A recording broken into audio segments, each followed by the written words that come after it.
I'm recording this the day after Minecraft Dungeons released. I downloaded this game at 11 o'clock the night it came out and started playing it a few hours later when I couldn't sleep.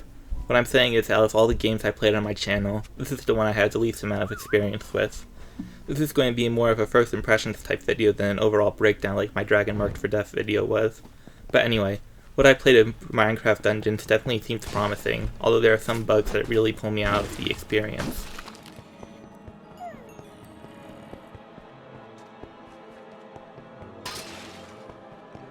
The plot of Minecraft Dungeons is about half a step more advanced than the plot of Minecraft. That means it's barely there. An illager found a magical artifact and is now wreaking havoc. Stop him. It's truly an epic that rivals Gilgamesh. Not that anyone was buying this game for the plot. Anyway, most of the time when you start a level, you're given a short explanation of why you're slaughtering hordes of enemies. At the end, the game congratulates you and tells you what a good job you've done. And that's about as much plot as you're getting.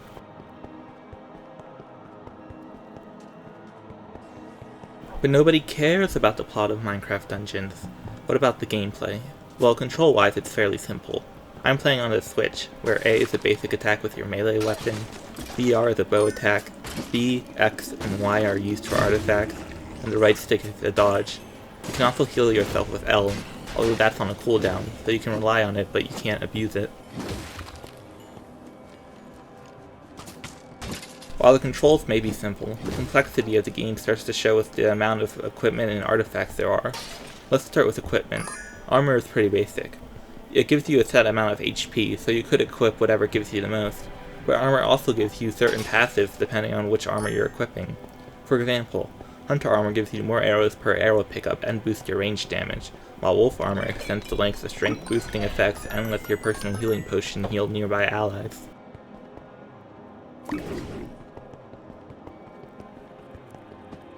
Weapons are where things really start to deviate. Again, I'm not too far into the game, but I already found a bunch of weapons that feel different from each other. Swords and axes are admittedly similar, but the last hit of their combo is either a stab or a circular swing. Pickaxes don't even have a combo, but unlike other weapons, they deal a set amount of damage instead of a wide range. Glaives give great strength and reach, but are slow. Daggers are the opposite, being very fast but weak. Bows also differ from each other, albeit not as much.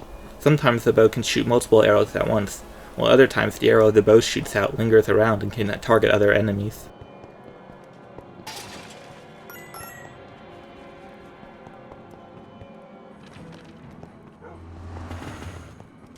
Artifacts also give you great variety in combat.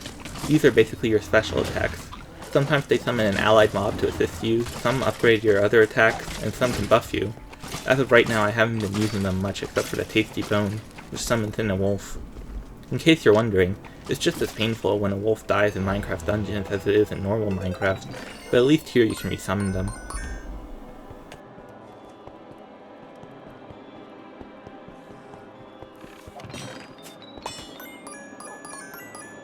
Weapons and equipment can be enchanted. This is much simpler than it is in Minecraft, but also much more limited. Each piece of gear has 3 enchantment slots, although some may be blank. Slots that aren't blank offer you 2 to 3 choices to upgrade your gear. Some of these are ripped straight from Minecraft, such as Smite and Sharpness, but there are a lot of unique enchantments, like Cowardice, which buffs you at full health. You can only select 1 enchantment option per slot, so you'll have to think carefully about which one you want. I don't think you can change to a different one once you set an enchantment, although if you dismantle a piece of gear you get all your enchantment points you spent on it back, so don't be too afraid to enchant.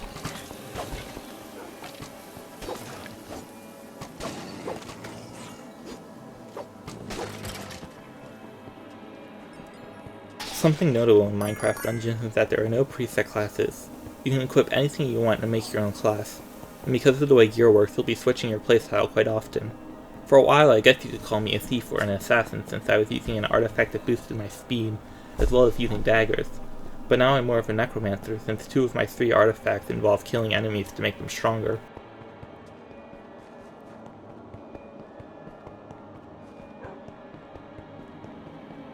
The levels of Minecraft Dungeons are also interesting. They're procedurally generated, so no 2 run-throughs of a level will be the exact same. There's also a difficulty slider like Kid Icarus Uprising in the newer Smash Bros, where you can boost the power of the enemies as well as the rarity of their drops. There's also an overall difficulty level, although you only start with normal mode. Most enemies die in one hit, and they won't all just rush you down like they do in Minecraft. For example, spiders now shoot webs to stop you from moving, and then rush you down. Some enemies also have armor which makes them tougher to take down. There are also enemies unique to this game. I only encountered one as a boss so far, but trailers show off stuff like redstone golems that eventually come into play. Speaking of bosses, this game has boss fights. Occasionally you'll run into a mini-boss in a level, like an Enderman. These guys are basically just powered-up enemies that have special mechanics, like Enderman can teleport around. I only fought one regular boss so far, but it was pretty stressful alone. They kept spawning in slimes, and it was hard to deal with them while also whittling down the boss.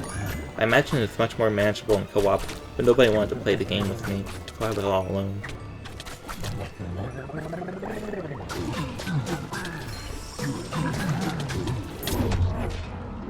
In between levels, you enter a camp area. Here you can test out your weapons and roll for a random piece of gear or an artifact near your level. I'm not a big fan of rolling for progress. I would have liked it if there was some sort of crafting system. That way you could build the gear or artifacts you really want. Other than that though, there's not really much to say about the camp.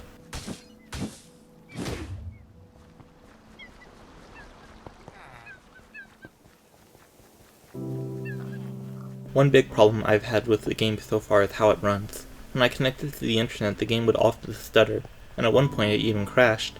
I was undocked while this was happening, so it might have just been that, although this never happened with any other Switch game I played.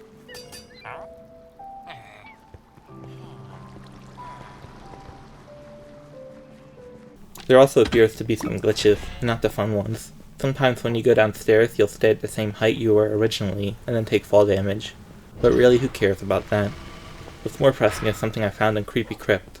I was able to get past the barrier blocking the final section of the level without getting an item I needed to progress. The game wouldn't let me finish the level, but when I tried to go back I couldn't get around the barrier. I had to leave the level entirely, and these levels can go on for a long time.